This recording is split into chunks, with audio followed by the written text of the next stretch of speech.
Here we are looking at the stellarium screen, which is showing the coordinates for the planet Jupiter, and here we have the controller for the telescope. Here it is showing how the coordinates are being continuously transformed with the passage of time.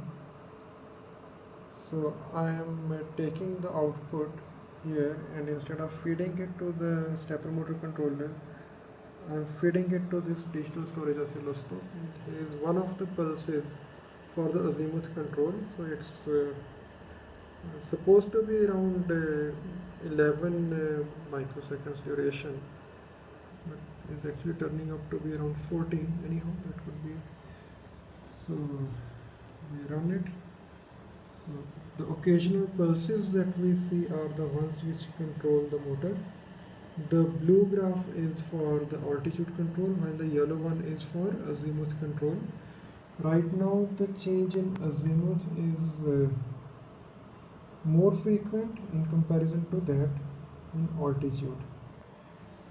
So here we can see that the yellow pulses have got a higher frequency, they are more frequent rather than the blue ones.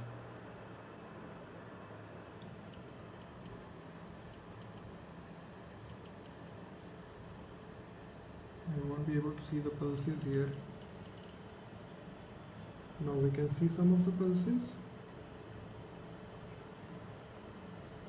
So this is how the telescope's orientation is controlled. It's very much required for a Dobsonian because both the angles need to be adjusted simultaneously, and as a consequence we get a pretty stable image of the objects being tracked.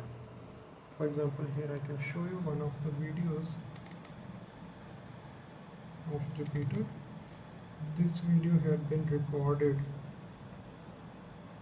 using a 3x Barlow at a hopping focal length of 5400 millimeters, and you can see the image is pretty stable. There is substantial shake, but that is because of wind, not because of tracking inaccuracies. So that's how the tracking takes place. Thanks for watching.